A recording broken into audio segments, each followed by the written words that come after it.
protagonismo.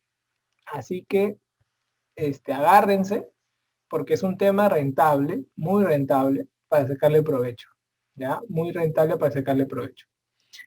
Entonces, comenzamos. ¿Qué tenemos que saber acá? Bueno, generalidades primero, las taquiarritmias. Primero, hay que recordar un concepto electrofisiológico. Vamos a dibujar el corazón. Y ustedes saben que a nivel electrofisiológico el corazón tiene un impulso que nace en el nodo sinusal, que luego por 3 vías se terminan uniendo al nodo auriculoventricular y luego viene el haz de His, ¿no? Hasta ese momento, ¿qué es lo importante para recordar? Que la aurícula no se comunica con el ventrículo, miren, no se comunica con el ventrículo, pero hay una vía eléctrica que comunica la aurícula con el ventrículo, es el haz de His. Todo lo demás está aislado, aurícula con ventrículo, ¿no? Aquí viene el haz de His, rama derecha, rama izquierda, que tiene parte anterior y tiene parte posterior. Y luego vienen las fibras de Purkinje. Entonces, ¿esto por qué es importante? ¿Por qué? Porque generalmente nosotros en las taquicardias, vamos a dividir dos cosas. Vamos a dividir las taquiarritmias supraventriculares y las taquiarritmias ventriculares. Y quien permite dividir esto es el haz de His. Todo lo que suceda arriba del haz de His será supraventricular y todo lo que suceda debajo del haz de His será ventricular. Entonces, primera característica importante para hablar de estos señores. ¿Ya? Primera característica importante para hablar de estos señores. Perfecto. Es importante hablar de dos conceptos para entrar al mundo de las taquiarritmias. Ya no solamente su génesis anatómica, sino una característica. La frecuencia cardíaca es determinante. Cuando es más de 100 decimos que estamos con una taquicardia y cuando es menos de 60 decimos que estamos con una bradicardia. ¿No es cierto? Estas frecuencias pueden llevar a la vez también alguna alteración del ritmo, ¿no? Donde nosotros ya vamos a hablar de la mezcla de una taquiarritmia, ¿no? Entonces, eso es interesante. Ahora, algo que quiero con ustedes cerrar, los términos. Los términos. Por ejemplo, ustedes van a escuchar una taquicardia sinusal. Una taquicardia sinusal es cuando la frecuencia cardíaca es más de 100. ¿Se dan cuenta? ¿Y el origen dónde es? En el nodo sinusal. Pero ¿qué pasa cuando te dicen taquicardia auricular? Acá el origen es en el músculo auricular. No es en el nodo sinusal. Quiere decir que las fibras auriculares están descargándose. ¿Y qué cosa es una extrasístole? Es un impulso prematuro, antes de tiempo. Entonces, este impulso de tipo extrasístole se puede dar en la aurícula o en el ventrículo. ¿A quién le tienen miedo ustedes? ¿A una extrasístole auricular o una extrasístole ventricular? ¿A quién le tienen miedo? ¿A quién le tiene miedo? ¿A las extrasístoles auriculares o a las ventriculares? Claro, a las ventriculares. ¿Por qué? Porque estas extrasístoles ventriculares pueden terminar en fibrilación ventricular. Entonces hay que tenerle miedo. Entonces, estas extrasístoles son latidos que están adelantados, son prematuros. ¿Sí? Se han adelantado esos latidos. Entonces, normalmente estas extrasístoles son las arritmias más frecuentes. Si nosotros abrimos acá nuestras líneas, podemos decir que estas extrasístoles son las más frecuentes. Acá vamos a una más larguita. Estas son las más frecuentes. Son las más frecuentes. Las extrasístoles.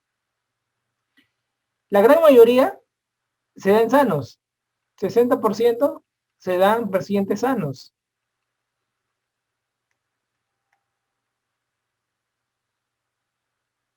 Y si tú tuvieras un problema, por ejemplo, tienes un problema estructural en el corazón, de repente una cicatriz por un infarto, 90% de los casos te hacen extrasístoles. O sea, hay extrasístoles que salen en corazones sanos y en corazones enfermos, ¿no? El tema de las extrasístoles para matarla es de que generalmente son asintomáticos. Y son asintomáticos, no se tratan. Solamente tratan ustedes los que son sintomáticos. Le dan tratamiento. ¿Cuál es el tratamiento más frecuente de un extrasístole? Pregunta examen. Correcto, los beta bloqueantes. Los beta bloqueantes. ¿Ok? Los beta bloqueantes. ¿Qué pasaría si tú tuvieras una extrasístole y aparte tienes un latido normal?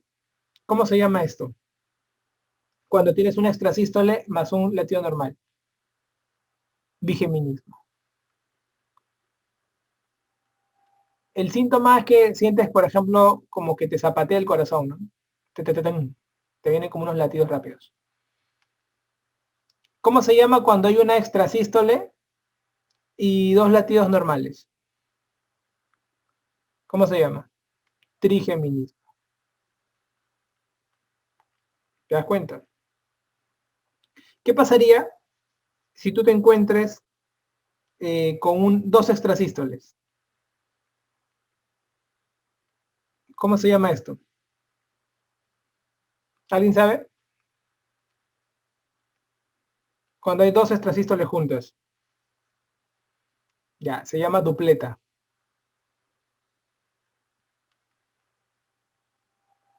¿Y cómo se llama cuando hay tres o más extrasístoles? ¿Cómo se llama eso? ¿Alguien sabe? Ya, taquicardia ventricular.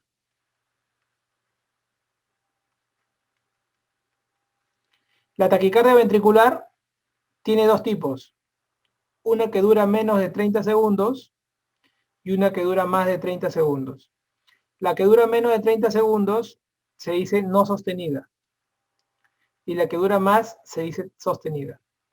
Ten cuidado con estas que duran más de 30, son las que terminas colocando desfibriladores autoimplantables. Desfibriladores autoimplantables. En cambio, las no sostenidas puedes trabajar con fármacos, amiodarona. Cuando veas que algo no funciona en una taquiarritmia, la vieja confiable es amiodarona. ¿Ya? La vieja confiable es amiodarona. Perfecto.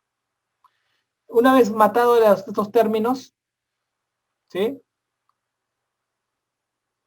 Ya pasamos a los términos de madre, ¿no? Al cómo clasificar una taquiarritmia. Observemos este EKG. ¿Qué nos llama la atención en este EKG? Está rapidito todo, ¿no? Miren, están rapiditos todos. La frecuencia cardíaca está elevada, ¿no es cierto? Entonces, cuando uno normalmente ve un electrocardiograma en una pregunta de examen o en la vida, ustedes siempre quiero que recuerden algo. Hay dos cosas que nosotros vemos en un EKG cuando pensamos en una arritmia. Lo primero que vemos es el QRS. Y lo segundo que vemos es la distancia de una R con otra R. El QRS normalmente mide menos de 3 cuadraditos, o sea, menos de 120 milisegundos. Cuando mide más, se dice QRS ancho. Y RR significa que la distancia de una R con otra R es la misma. Pero ¿qué pasa cuando encuentras esto?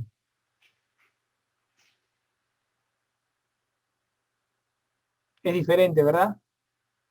Claro.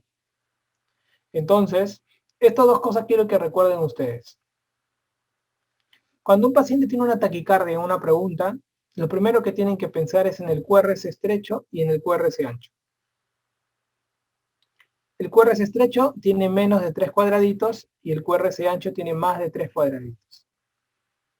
Otro detalle importante que quiero que recuerden es que los QRS estrechos son más frecuentes. ¿Ya? Y otro detalle también es que estos corazones son corazones jóvenes. Son corazones sanos. En cambio, estos corazones de acá son corazones con yaya, ancianos. Son corazones con daño estructural. Entonces, esto es muy importante, chicos. Porque si yo tengo un paciente que viene con un infarto antiguo y viene con cicatriz, yo tengo que pensar que tiene un QRS ancho. En cambio, si viene con un QRS estrecho, generalmente alguien joven, alguien que no tiene tanto daño en el corazón, me dejo entender. Como esto es más frecuente, mira, como esto es más frecuente, esto te preguntan más. Entonces, ¿qué he visto primero? El QRS. Ahora que tengo que ver los RR, la distancia de una R con otra R. Un punto R con otro R, con otro R, con otro R, con otro R. Esa distancia que tenemos entre R y R. Puede ser que la distancia sea la misma, ¿eh? Y se dice que es regular. O puede ser que la distancia de repente está acá, el otro está acá, el otro está por acá y el otro es por acá. En cualquier derivada. La derivada que más usamos nosotros para ver esto es la derivada de 2. Porque la derivada de 2, ya saben ustedes, es el vector cardíaco. Entonces, cuando tiene diferente distancia de R a R, se dice que es irregular. Cuando es irregular, estamos en el mundo de la fibrilación auricular. La fibrilación auricular es lo más preguntado, es la arritmia clínica,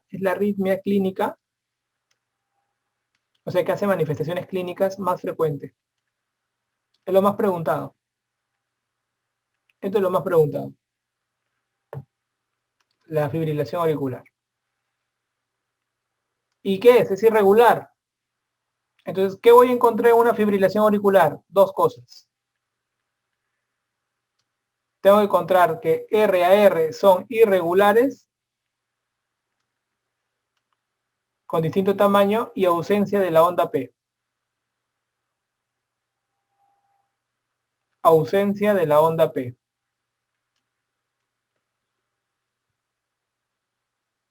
¿Ya? Perfecto. Doctor, me dicen que es regular. Es una taquicardia QRS estrecho regular. ¿Qué debo pensar? Dos cosas. Flutter o taquicardia paroxística supraventricular. Si la fibrilación son las ondas F minúsculas, porque son como imágenes que no se logran armar así, como fibriladores, pues, ¿no? Se le dicen fibrilador clásico, ¿no? No se forma la F, ¿no? En cambio en Flutter van a encontrar esto, esta imagen, ¿no? Hacen esto, miren.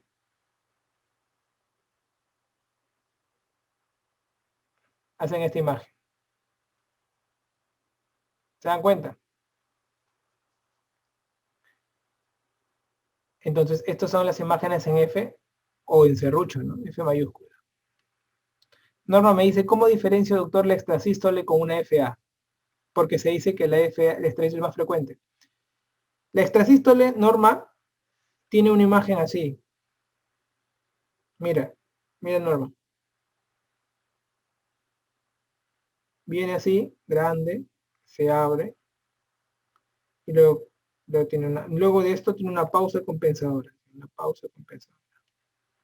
O sea, tú ves esta imagen y no vas a dudar que es una extrasístole, ¿no? Diferencia a esta imagen, ¿no? Que tú ves así, sin ondas P, ¿cierto? Si no hay punto de comparación. Sale al ojo. Y este de aquí es la TPCB que últimamente está de moda en los exámenes. Está de moda. Está de moda. ¿Qué cosa es la TPCB? La taquicardia paroxística supraventricular. Tiene dos orígenes. Vamos a dibujar al corazón, mira. Mira.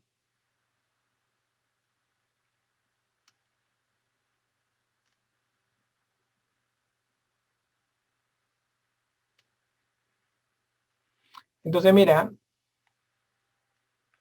El primer origen de la TPCB es que el impulso viene, hay un impulso, dicen, que viene por el nodo, baja por el nodo, y el impulso vuelve por una vía accesoria a la aurícula. Y da vuelta así. Entonces, se dice que este impulso es un impulso ortodrómico. Ortodrómico. ¿Qué significa impulso ortodrómico? Acuérdate, mira.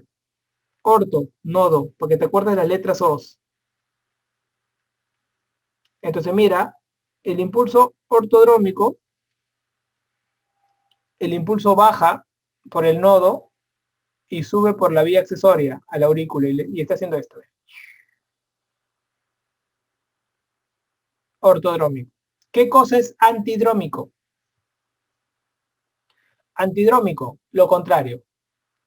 El impulso baja por la vía accesoria y sube por el nodo.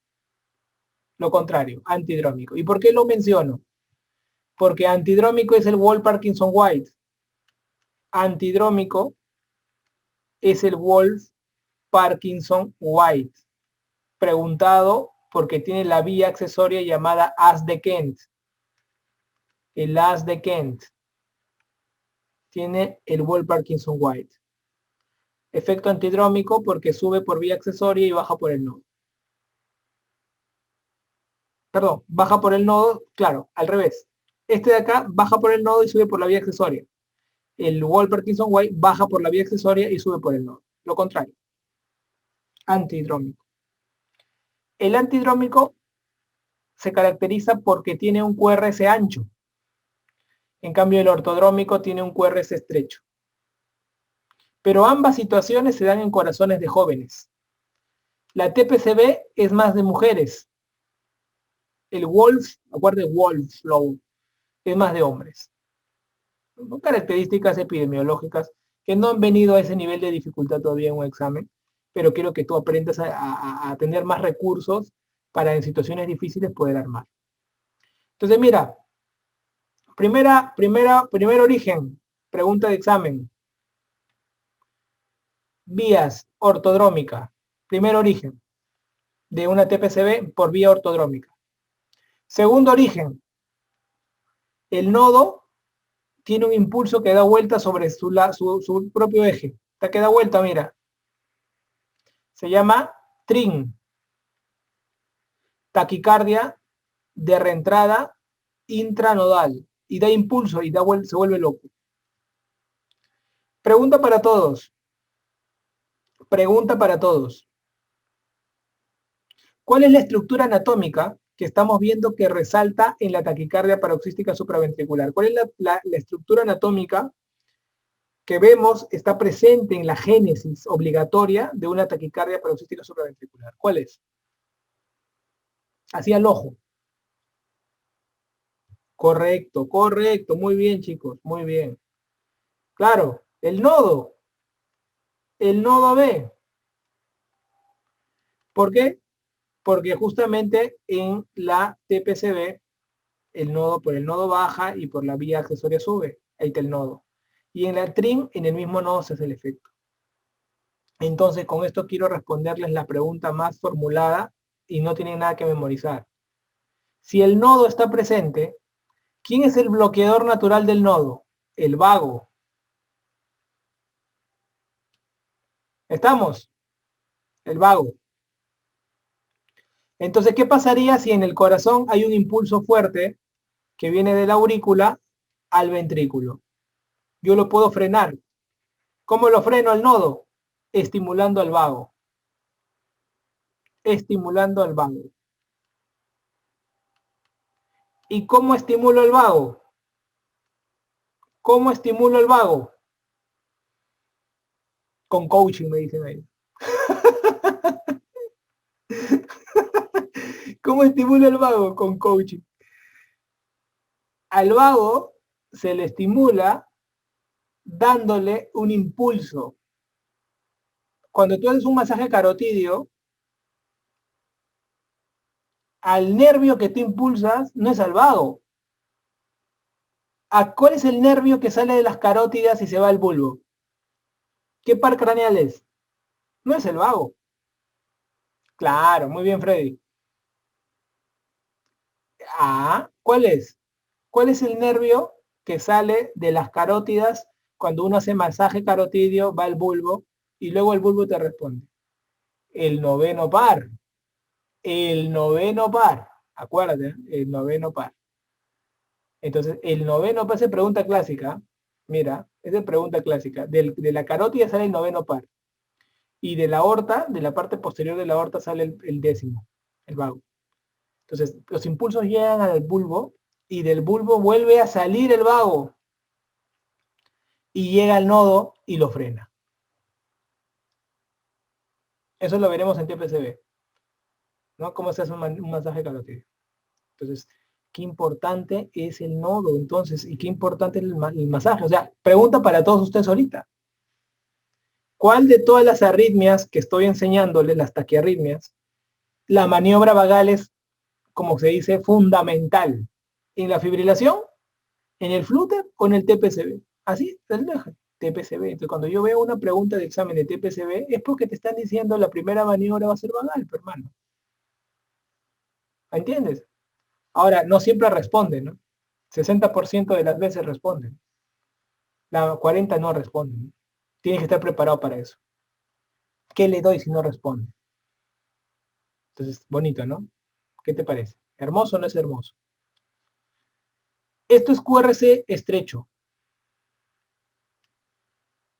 Ahora vámonos al QRC ancho. ¿Qué tiene características el QRC ancho? Corazón con yaya. Corazón con yaya. Daño estructural. Tiene yaya. ¿Qué puede originar? Taquicardia ventricular, maestro. Y la taquicardia ventricular, acá estamos abajo, mira, acá estamos taquicardia ventricular, maestro, mira. Mira, acá está taquicardia ventricular, yo te he explicado eso, qué cosa es. Entonces, esas taquicardias se pueden presentar, ¿no? Pueden ser no sostenidas o pueden ser sostenidas. Importante. No, nunca lo han tomado. Nunca han tomado TRAP, Mauricio, nunca. Lo que ustedes les toman es lo que vemos con más frecuencia. Hay arritmias, por ejemplo, chicos, hay canalopatías, arritmias difíciles, que nunca han sido tomadas porque no se ven en la práctica en el día a día. Digamos, esto es lo que un médico general tiene que dominar, por ejemplo, ¿no? Pero nosotros cuando ya vemos patologías de especialidad, cuando hacemos ablaciones, son cosas muy difíciles que un médico pueda ver en el EKG. Pero acá con esta sí puede, los 4 se pueden diagnosticar en el EKG.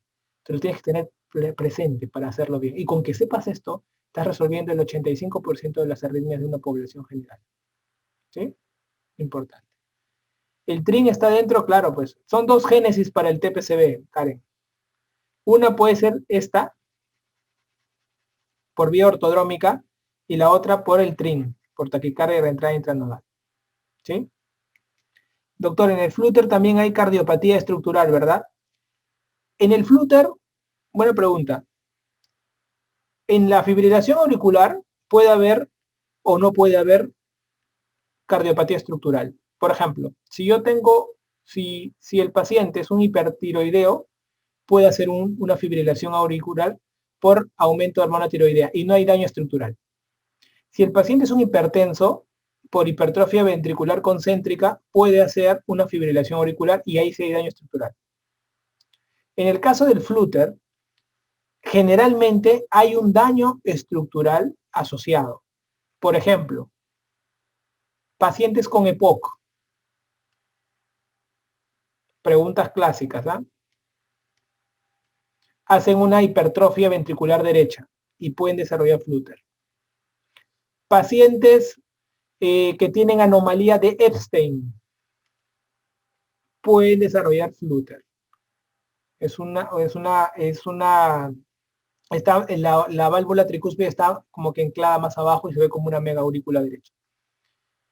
Con esto, ¿qué les quiero decir? Que el flutter tiene sus orígenes en cavidades derechas, precisamente a nivel de la zona del istmo cabo tricuspidio. En cambio, la fibrilación tiene su origen en cavidades izquierdas.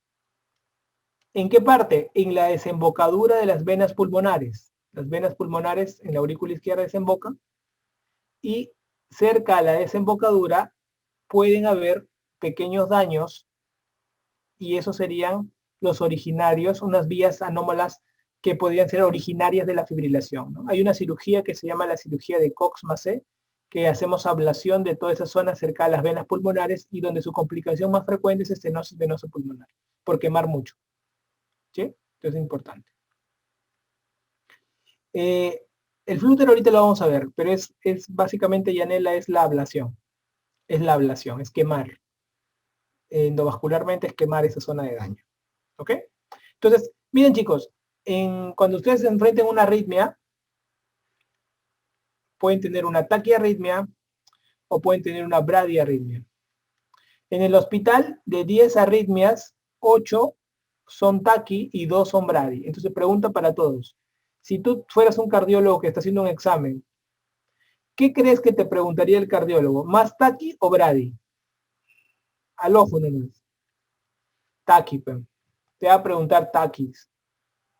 Y dentro de las taquis, ¿cuál te va a preguntar? La más frecuente clínicamente, pues, la que te da síntomas, que es la fibrilación auricular. Y la que no te da síntomas, que es más frecuente de todas en general, pero no da síntomas, la estacisístole. Bacán. Y si es un paciente joven, sin daño estructural, que viene mujer, que viene después de una noche de farra, taquicardia paroxística supraventricular. Y si es un paciente que tiene algún daño estructural, que tiene unas ondas así medias raras, sinuosas, un flúter puede ser, ¿no? Y si es un paciente que tiene infarto, ha tenido hipertensión, tiene valvulopatías y que está haciendo una taquicardia, ¿cuál podría ser? Una taquicardia ventricular, pero doctor. O sea, ¿qué te estoy comentando? Te estoy poniendo situaciones distintas de pacientes y tú ya los vas asociando en estos cuadros. Y con esto solucionas todos tus problemas de arritmias en realidad. Ahora vamos a profundizar un poco más. La fibrilación auricular, entiendes ahora la importancia, ¿no? De por qué le doy mucho valor a la fibrilación. La fibrilación se origina en la aurícula izquierda, cerca a la desembocadura de las venas pulmonares, por lo cual crea una gran importancia. Si nosotros analizamos un poco las causas, pacientes mayores tienen más predisposición, pacientes posoperados de cualquier cosa tienen más predisposición por las drogas anestésicas, pacientes hipertiroideos tienen más. Y ha sido preguntado esto, ¿no? Hipertiroideos. Pacientes que no tienen hipoxia pueden hacer fibrilación, o sea, cualquier situación metabólica puede llevar de la fibrilación. Sea hipoxia, hipercapnia, cualquiera. Pero ¿cuál es la que más preguntan? La estenosis mitral. ¿Por qué? ¿Por qué, chicos, la estenosis mitral puede hacer fibrilación? ¿Cuál es la causa? ¿Por qué? ¿Por qué la estenosis mitral puede hacer fibrilación? Muy bien, Mauricio. A ver, ¿quién más? ¿Quién más? Hay un manchón, ¿ah? Hoy día en la noche, no sé qué les ha pasado, algo les ha picado, hay un manchón. ¿Por qué? Ya, muy bien, Jesús, Edgar, ya. Milagros, la pregunta es, ¿por qué la estenosis mitral te hace fibrilación? ¿Por qué? O sea, ¿por qué lograría hacer? Sebastián, a ver qué pone. Voy a salir el aurícula izquierda de la vesícula. Por supuesto, ya, ese es el inicio, Sebastián.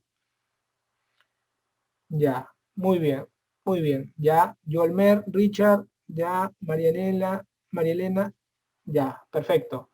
Miren, es por el sentido que la estenosis mitral, al cerrar la entrada de trayecto al ventrículo, hace poco a poco aumentar su volumen debido a la alta presión. Cuando la aurícula aumenta su tamaño más de 4 centímetros de diámetro, comienzan las fibras a comportarse de manera anómala, comienzan a protestar. Normalmente las fibras musculares auriculares siguen un patrón de impulso originario en el nodo sinusal.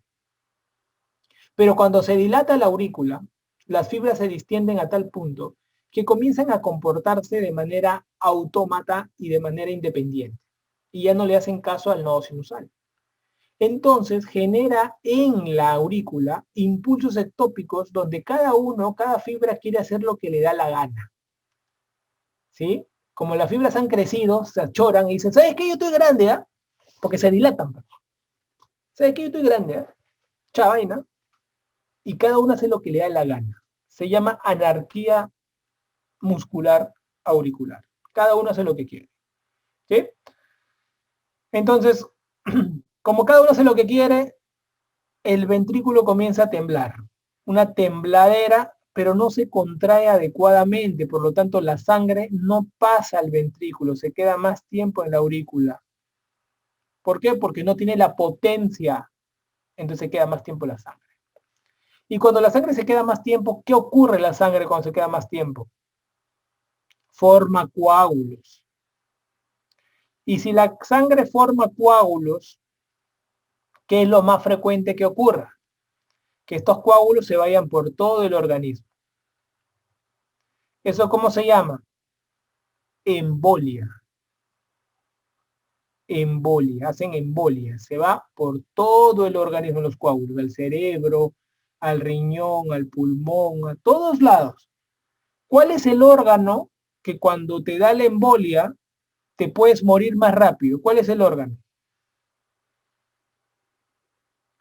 Exacto, el cerebro. Entonces el cerebro va a ser determinante en el pronóstico de los pacientes que hacen embolia. Entonces te van a preguntar, ¿no? Ahí está el Fénix, ¿eh? Ojo, mira ahí está el Fénix.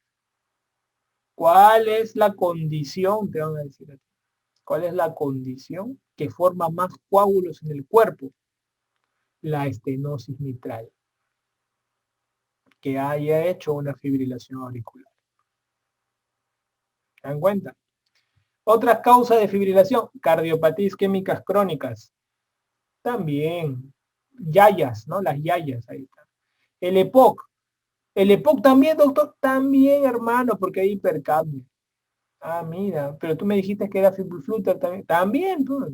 ¿Qué? ¿Solo es el EPOC para el fibrifluter? Para todos. Cardiopatía hipertensiva se han preguntado también. Porque te dicen, ¿cuál es la arritmia? Y te lo he enseñado yo en hipertensión, hicimos, ¿ah? ¿Cuál es la arritmia de la hipertensión? La fibrilación auricular, hermano. Entonces ya lo tienes así en tu cabeza. La clínica es variada. ¿Por qué? Porque la tercera parte es silenciosa. El problema, el miedo es esto. 5 veces el riesgo de ACV isquémico. Así que muchos pacientes pueden debutar con un accidente cerebrovascular tipo embolígeno. ¿Ok? Tipo embolígeno. Entonces, mira. ¿Qué voy a ver en el electrocardiograma? RR variables y ausencia de onda P. RR variables y ausencia de onda P. Algunas veces te pueden preguntar, el patrón típico es la onda F. ¿No? Patrón típico, las ondas F. ¿Ya? Patrón típico, las ondas F. Ahora, esto es muy importante. Hay diferentes formas de clasificar. En la práctica nosotros consideramos 3. Paroxística, persistente y permanente. En la práctica. ¿Ya? Flutter tiene onda F mayúscula y fibrilación minúscula, más chiquitita. En la práctica usamos 3, ¿ya? Paroxística, persistente y permanente. ¿Cómo diferencias tú? Nunca han venido preguntas para clasificar, nunca han venido, nunca. Pero tú puedes, ¿para qué sirve esta vaina? Para saber cómo debes tratar. Pregunta clásica, a ver, ¿cómo te vendría? Tú estás en el hospital y te da un paciente. Dice, doctor, un paciente está haciendo fibrilación. Ya, reciente, ahorita, sí, doctor, está tranquilo. Toco monitor. Ha comenzado a fibrilar. ¿Cómo está su presión? Lo primero que tienes que preguntar tú en un paciente que tiene una taquiarritmia, primero, ¿cómo está su presión arterial? ¿Por qué? Porque si te ponen que el paciente está hipotenso, tienes que cardiovertir. No importa no importa la taquiarritmia, no importa. Basta que esté hipotenso, tienes que cardiovertir. La cardioversión es el dispositivo que tú usas en el RCP, pero la cargas con 1 joule por kilo. Es diferente a desfibrilar. Desfibrilar es 4 joules por kilo. Entonces, doctor, entonces veo la presión en la pregunta. Claro, tienes que ver la presión. Ya está, doctor. Segundo, tienes que ver el tiempo. Allá, el tiempo es importante, por supuesto. Este corazón está entrando en otro ritmo, es un ritmo anormal la fibrilación. Tú tienes que volverlo a ritmo sinusal, pero para eso tienes que preguntar el tiempo. Y cuando preguntas el tiempo, es que salen estas clasificaciones. ¿Me dejó entender? Entonces, si a mí me dicen que el paciente ha debutado con una fibrilación y yo lo conozco, está hospitalizado, sé que esto no ha tenido antes, por temas de clasificar con números, te van a decir un paciente que debute con una fibrilación menos de 48 horas. Así te van a poner. Un paciente que debuta con una fibrilación en menos de 48 horas o que ha debutado recientemente. Y es una paroxística. Es una paroxística. Las paroxísticas, la gran mayoría, muchachos, se resuelve durante la primera semana. La gran mayoría durante la primera semana. Segundo, ¿qué pasa si pasa una semana? Entonces ahí ya tú hablas de una fibrilación persistente. No, es un persistente. ¿Que sí? ¿Que no lo han cambiado el ritmo? Nada, maestro. No le han cambiado el ritmo, se quedaba ahí. Esperemos que cambie. Pues. Ah, ya. Persistente. Y permanente es más de un año. Y es una decisión. En tratamiento vamos a ver eso, David. Ahorita estamos viendo los tipos. En permanente es una decisión del cardiólogo decirte que queda como permanente. Es una sentencia la permanente. Más de un año es actualmente. Van a haber preguntas que en algunos casos sean cortes con más de 6 meses. ¿Ok? Mayor de 6 meses era antiguamente ¿quién? Ahora actualmente se considera más de un año y es un aporte del cardiólogo. O sea, el cardiólogo te dice, mira, ¿sabes qué? Ya tenemos más de un año con la vaina, es poco probable que vuelvas a tu ritmo sinusal, quedamos como permanentes. ¿Qué pasa cuando alguien te dice permanente? Sino que como hay una pregunta antigua del ENAM, me parece, donde te dicen paciente de 6 meses, ¿no? Entonces se le toma en cuenta como permanente, ¿no? Por el tipo de pregunta, pero acuérdense que más de un año en la práctica usamos esto, ¿ya? Con un año con fibrilación, ¿eso genera más alteraciones de la aurícula? Claro, pero ¿qué pasa cuando ya te acostumbraste a eso? Ya no le haces nada. El cardiólogo te dice, ¿no? ¿Sabes qué? Ya, espérate. El cardiólogo te dice, ¿sabes qué? Ya ahí nomás queda la vaina, ya más de un año, ya no podemos cambiar de ritmo, ¿no? Ahí nomás queda. Ya, doctor, entonces me quedo con mi fibrilación. Sí, sí, toda la vida, pero lo único que vamos a hacer es controlar nada más la frecuencia cardíaca, que tu fibrilación esté en menos de 100, ¿ya? Y te voy a tener que dar siempre anticoagulación, porque tú sabes que basta que tú seas fibrilador, es sinónimo de anticoagular. Por eso que siempre acuérdense así, mira, fibrilación auricular, acuérdense, mira, fármaco, anticoagulación, acuérdense, FA, fármaco, anticoagulación, para que te acuerdes. Eso es lo que le ha permitido sobrevivir a los fibriladores, la anticoagulación.